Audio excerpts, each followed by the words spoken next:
اسحاق نے خبر دی، انہوں نے حارثہ سے سنا اور انہوں نے وہب رضی اللہ تعالی عنہ سے کہ آپ نے فرمایا کہ نبی کریم صلی اللہ علیہ وآلہ وسلم نے منا میں امن کی حالت میں ہمیں 2 رکعت نماز پڑھائی تھی۔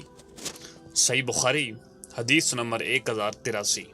عبد الواحد بن زیاد نے بیان کیا، ان سے عامش نے، انہوں نے کہا کہ ہم سے ابراہیم نخعی نے بیان کیا، انہوں نے کہا کہ میں نے عبد الرحمن بن یزید سے سنا، وہ کہتے تھے کہ ہمیں عثمان بن عفان رضی اللہ تعالی عنہ نے منا میں 4 رکعت نماز پڑھائی تھی، لیکن جب اس کا ذکر عبداللہ بن مسعود رضی اللہ تعالی عنہ سے کیا گیا تو انہوں نے کہا کہ انا للہ و انا الیہ راجعون، پھر کہنے لگے میں نے تو نبی کریم صلی اللہ علیہ وآلہ وسلم کے ساتھ منا میں 2 رکعت نماز پڑھی ہے، اور ابو بکر صدیق رضی اللہ تعالی عنہ کے ساتھ بھی میں نے 2 رکعت ہی پڑھی ہیں، اور عمر بن خطاب رضی اللہ تعالی عنہ کے ساتھ بھی 2 ہی رکعت پڑھی تھیں۔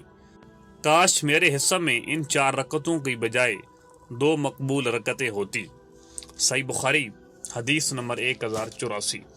ایوب نے بیان کیا، ان سے ابو العالیہ برا نے، ان سے ابن عباس رضی اللہ تعالی عنہ نے کہ نبی کریم صلی اللہ علیہ وآلہ وسلم صحابہ کو ساتھ لے کر تلبیہ کہتے ہوئے ذی الحجہ کی 4 تاریخ کو مکہ میں تشریف لائے۔ پھر آپ صلی اللہ علیہ وآلہ وسلم نے فرمایا کہ جن کے پاس ہدی نہیں ہے وہ بجائے حج کی عمرہ کی نیت کر لیں اور عمرہ سے فارغ ہو کر حلال ہو جائیں، پھر حج کا احرام باندھیں۔ اس حدیث کی مطابقت عطا نے جابر سے کی ہے۔